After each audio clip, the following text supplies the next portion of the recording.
Hello, BookTube. I'm here to do a tag for BookTrek 2021.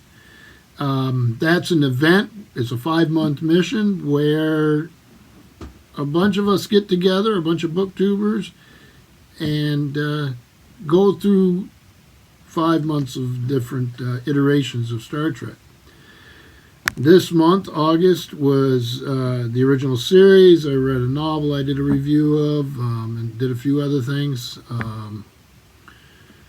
This coming month, starting tomorrow, is the Next Generation and all its iterations up into and including Picard.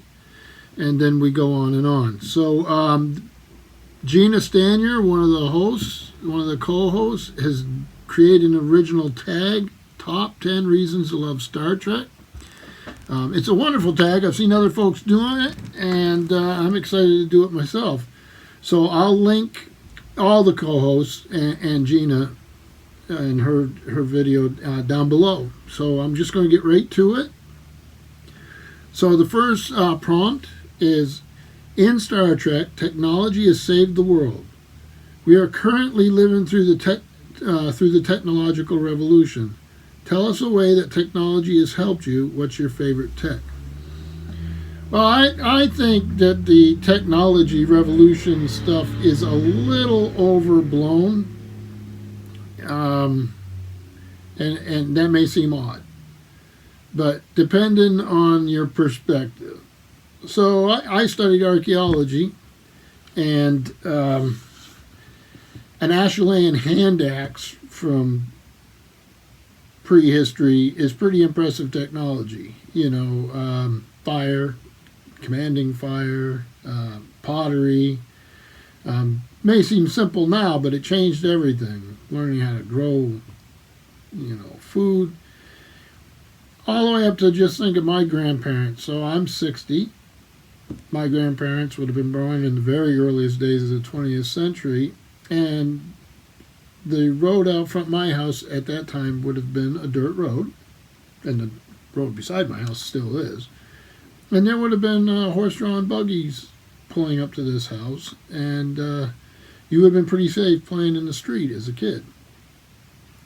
And yet, within a very few years, there was an airport over here where Charles Lindbergh landed, and there were automobiles, the factories were down the river, were producing all sorts of machine parts.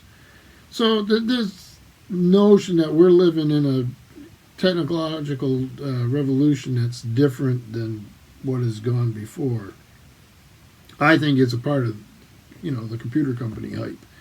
It is important. It has its flaws, just like those innovations did. But I just think it's a continuing wave of innovation. I don't see it as... My parents and grandparents saw a tremendous amount of change in their lifetimes, and we will too, and my children will. But I really, really, really think that that it's overstated. But technology does help me. It is true that my cell phone is different than what we would have had when I was a child. The TV is different. But I think the way that I would say that they have helped me, they've also hurt equally. It's hard for me to escape anything because my phone's always with me. But then again, if I need to know where my children are, it's wonderful. So the cell phone would have to be it, the smartphone. It's an anchor around your ankle all the time because it controls you in a certain way, but it does provide a measure of safety, and it's how I do a lot of my work.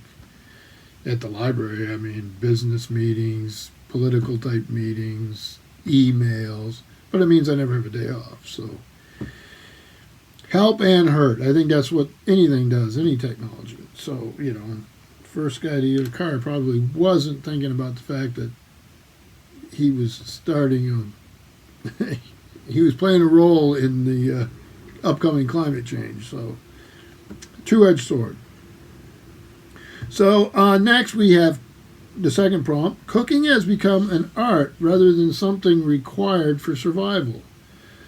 By the next generation, Star Trek has gone vegan. In Deep Space Nine, Cisco prepares special meals to express his love. What is your favorite cookbook or food story? How do you eat? Do you like to entertain or cook for people? So, what my favorite cookbook or book, I have many of them.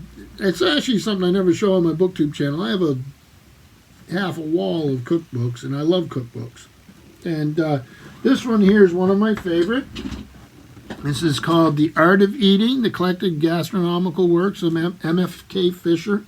Wonderful writer. This is actually, love this volume. There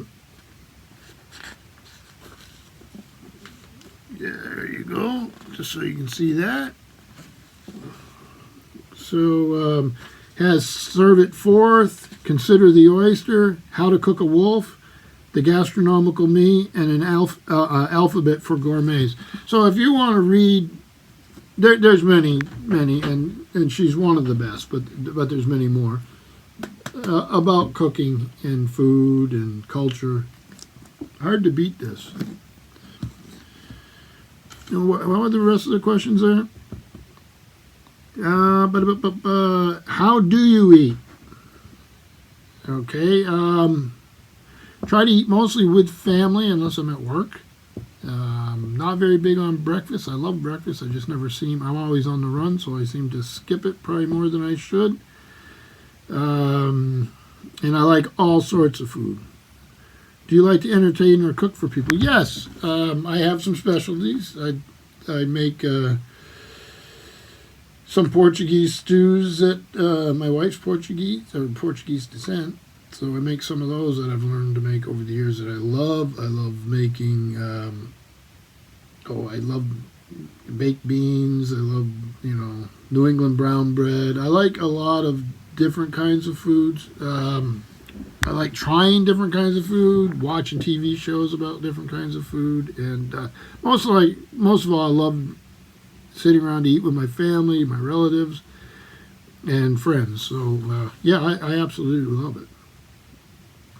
So prompt number 3, there is no need to exchange money, and the acquisition of wealth is no longer the driving force in our lives.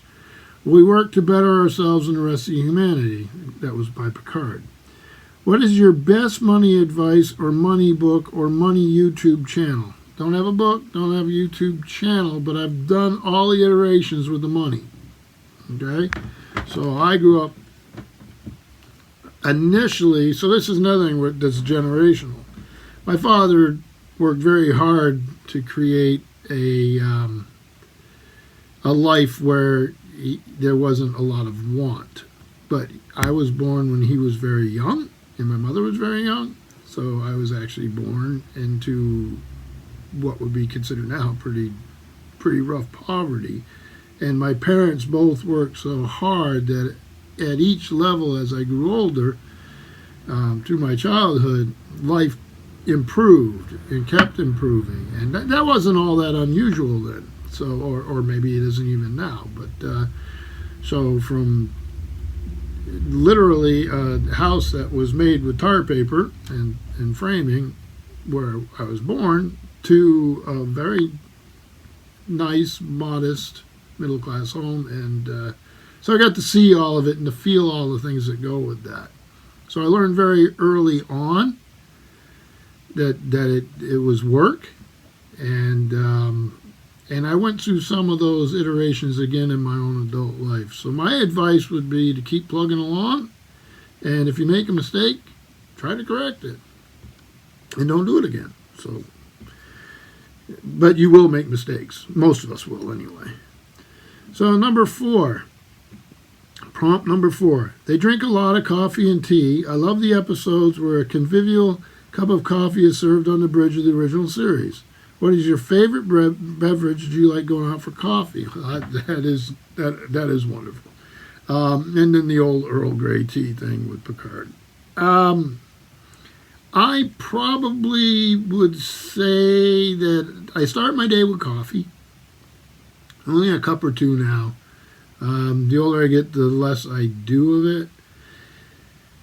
There are places around here to get coffee. There's a Dunkin' Donuts not far from where I work, but not really a coffee house or anything like that, so I don't do that. When I was growing up, my mother was a big tea drinker, and back in those days, this would have been in the 60s and 70s, we drank Salada tea. So I still drink it the way she drank it. Some purists would probably not be pleased, but that's fine. So I like coffee and tea. I like Pellegrino water. I like stuff like that. And I like beer. I occasionally will have a glass of whiskey or some wine. But for the most part, it's routine. I start my day with the coffee. Don't have the tea very much anymore. I like sweet tea. I learned how to drink that in the South because I lived for many years in the South. And that was something I still enjoy. So, yeah, a whole bunch of them. Prompt number 5. All of Star Trek series attempt to address social issues of their time. What is your favorite book on a topic that is important to you? And I thought about this one a little bit as I read through these prompts and as I listened to everybody else. And like most of us, and we're being asked to pick one, and I'm going to struggle with that. I think when Ken Burns did his documentary on baseball, and there's a companion book I have over there. It's so big I'm not going to pull it out. He showed how the sport reflected the problems of the time, right? Everything from labor to race relationships, all these different things that are in the world and in the culture. In this case, American culture bubbled up through baseball. There was no escape. And the struggles and the failures and the successes were similar to the ones in the greater culture. I find books like that to be what I like. So how are you dealing with money? How are you dealing with the labor? Who gets to play? Who gets to play and who gets to be paid? Who doesn't get to play? Who gets to watch? Who gets to be in the stadium? When I was a little boy, like I said, we were not very wealthy. And my father could still take us to 1 or 2 Red Sox games a year. And now, where I make a modest living, but a good one, it's very difficult for me to take a family of 5 to a professional baseball game. If everybody wants a soda and everybody wants something to eat and everybody wants a ticket to get in, it starts going up there. So there's always something through sport. In this case, it was baseball that makes me feel like that book showed in that documentary series. Even if you're not a huge baseball fan, it's wonderful. Well, I like Ken Burns anyway as a documentarian, but that was a very, very eye-opening experience to look at something that's always been a part of my life, baseball, to look at it through the lens of the greater culture and the problems. So, I would say Baseball by Ken Burns and the co-writers, is it Jeff Ward? All right, I don't know. I could probably look. So, number 6. Spock and Kirk have the best relationship on any show or series ever. Share a book with a unique or complex relationship, or share your favorite Star Trek relationship. I like the original series for the relationships with the crew. I actually like all of them. They all had something different. In a book, it would be this: Herman Hesse, Narcissus and Goldman. It may have been because of when I read it, it's always stuck with me. So, in a medieval setting, Narcissus and Goldman tells the story of 2 young men, or of 2 men whose characters are diametrically opposed, or diametrically opposite. Goldman, a student at the Marylebone cloister, is impressed by the character of Brother Narcissus and confides that he too wishes to become a monk. To his surprise, Narcissus advises him that he is wholly unsuited for the monastic life and will never be able to work out his future until he recaptures his childhood. Goldman thereupon acknowledges that he has suppressed his past in his own mind and that his early years are almost a blank. After a severe illness induced by the effort of rediscovering this past, Goldman recovers his childhood and his health, bids farewell to the monastery, and sets out on a journey. And it's a wonderful story, and the relationship is very interesting. So that would be mine. Okay, let me see. That was number 6. Number 7. Star Trek has a wonderful style. Over the series, the uniforms and characters' styles have evolved. Some have been hideous, and some have been wonderful. Characters' hair changes. Hello, Chekhov's wig. Do you have a personal uniform? Do you have any fashion or style faux pas from your past? Well, I'll start off with a book. This is Star Trek costumes. As you can see here, there's all these iterations. And then we have Uhura from the original series. So I'm just going to show a few of these.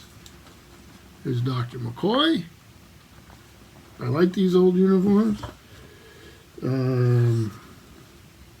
Let's see here. There you go. I'm just going to show a few, and you can make your own choice what's hideous and what's not.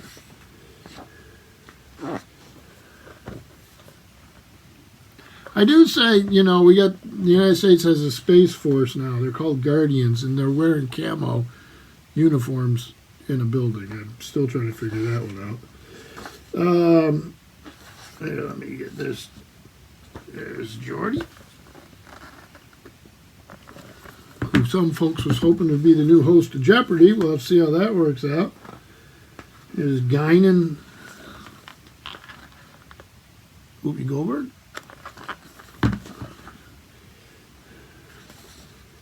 Let's see. There's a great picture. Hope I'm probably not showing these long enough. Let's see. I'm trying not to just show the drawings. So this is from Nemesis. This is a really neat book. Brings back a lot of memories, things you've forgotten about. But to answer the question, and let me reread it here a little bit. Do you have any fashion or style faux pas from the past, and do you have a personal uniform? I am a walking style faux pas. I mean, it is what it is. I've dressed the same way for 60 years. So I think I dressed in typical rural New England fashion. It's funny, it's always blue jeans. Used to be work boots. Now sometimes it's sneakers. I do dress more conventionally at work, button up Oxford type shirts, that type of thing, just because I'm working. But the blue jeans and a flannel shirt like this, or a t-shirt in the summer, is my thing. So yeah, a lot of folks would probably think that is it's not a fancy personal style, that's for sure. Number 8. Star Trek has spawned an era of cons in fan culture that supports individuals and brings us together as a community. What is your favorite TV show, movie, book, or author event that brings you together with your community? So it's typical for the answer BookTube. I've been doing BookTube for quite a while, 4+ years. So that would be up there. I get to talk to all of you. I get visits from some of you. I get emails, Voxer. Do things like the BookTrek 2021, SAG-along, all these things. So I very, very much enjoy that. Of course, I'm a library director, so I have tons of stuff at the library that's bookish related. And Instagram is a big one for me because it's easy, and it's an easy way to meet folks. and I enjoy that. Some of that's overlaps with BookTube, some of it doesn't. I have gone to cons. I've read about cons since I was a young kid, and see with some of the most real. I went to a Comic-Con in Boston a couple of years ago. I went to a fairly big one down in Orlando quite a while back. These were more general cons. Been to small Star Trek conventions, but most of those I did back in like the 1980s. The Star Trek ones. The other ones I did later. The Comic-Cons. The Star Trek conventions were a little easier to find early on. The Comic-Cons have sort of grown since. I have not done a Star Wars specific one, although the later cons you go to, you can't escape Star Wars. So yeah, I've done quite a few. I like them. I don't cosplay. I don't do that. I love watching it, and I love the TV show of the name. So yeah, I do a lot of things, and like I say, everything from what I do at the library to BookTube to Instagram to some conventions. I'd like to go to a convention again. My dream's always been to go to the World Science Fiction Convention, and someday maybe I will.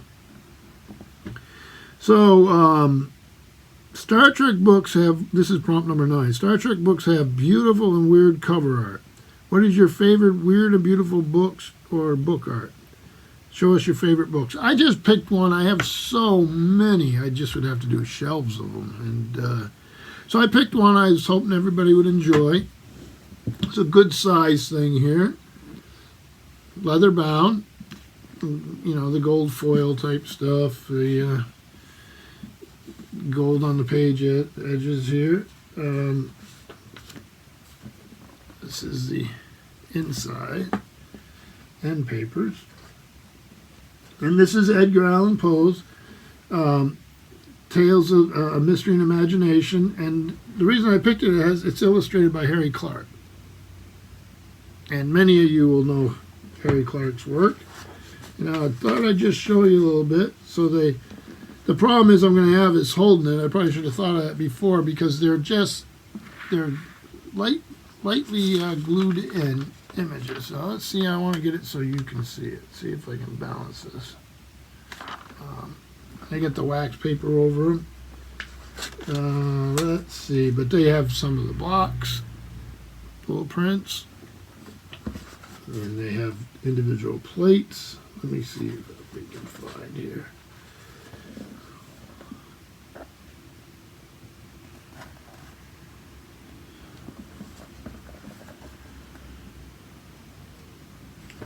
Do this one here. Again, I don't want to ruin the book.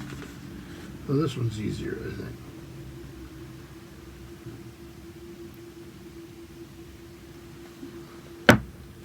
Yeah, let's find it.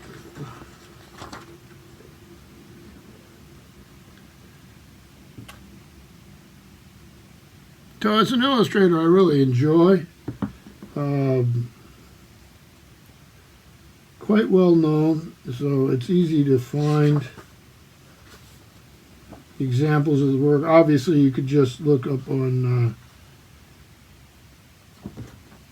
the internet to find a lot of this stuff. And this thing is just loaded with it. So it's very nice. The print is a good size too, as you can see. So it's very easy to read, and it's nicely made. So that would be my choice for that. Let me get this phone going again so I can see the rest of the prompts. So here we go. Prompt 10. I love Star Trek's vision of hope for the future and the optimism that humans can create a better society. Data, the next generation, wants to become more human-like. Are you a pessimist or an optimist when it comes to being human? Do you really think we can make the Star Trek dream for the future a reality? Am I a pessimist or an optimist? I hate to say it, but I think I'm a realist. And And I would have to say, early in my life, I was hugely influenced by Star Trek. I started watching right from the beginning. So I was very young, and it had a huge influence on me. Philosophically, across the board. And it still does. And that vision of the future is something I would hope for. But I'm not a pessimist or an optimist. Again, I'm a realist. I just don't see the evidence for it. In fact, I see the evidence for the opposite.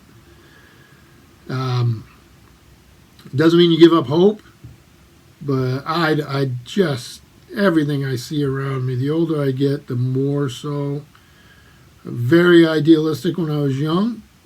Of course, when you figure that's the 60s and 70s, it was an idealistic time.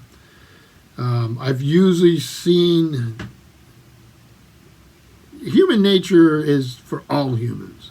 And when you correct one thing, it seems like it brings out the worst in something else. You know, you try to have a prosperous society, and then all of a sudden you find out somebody's taking advantage of somebody. You try to have a good relationship with one country, and all of a sudden you find out you're picking on the third country. You try to include this group, and you find out you're excluding another group. It's just certain of the basics that I believe in, like infinite diversity and infinite combinations. I do. You can't exclude somebody when you do that. And, but where do you draw the line? You allow evil to persist. I think Star Trek struggled with that, right? Well, we're going to include everybody, but this person's really being abusive over here, or is really trying to destroy everybody else's ability to do this. So it becomes very complex, and I don't think we've really mastered that dance yet. I'm not sure I see a whole lot of signs we will. I guess the best we could do is hope to survive long enough that at least it could happen.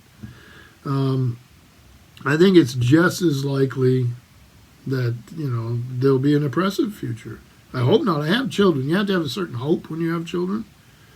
I have a hope for my children, and I don't have grandchildren yet, but hopefully will, that they inherit a world that was better than the one I had. In many ways, it's not. I thought with, your flip phone, all these different technologies, we talked earlier about technology, and like all technologies, they've all been a two-edged sword, So there's benefits and there's demerits for sure. And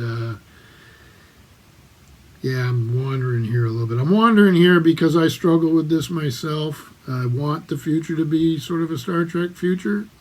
And the older I get, the less easy it is for me to convince myself that'll happen. And yet, when I look at my children, I have hope. And so, a realist for now, with a bit of a pessimistic twinge, but still carrying some of that optimism and idealism from when I was younger. And I guess that's what happens when you go through life, right? So, on that note, and boy, was that a weird answer. On that note, Gina is to be commended. This was a wonderful, wonderful tag. I'm supposed to tag five people, and I think a lot of you have done it. If you haven't, give it a shot. It's thought-provoking questions. You can tell by the way I'm floundering around here. So nice job, Gina, and to all my co-hosts. And I hope all of you are enjoying BookTrek 2021, and we'll see you soon. Thank you, BookTube.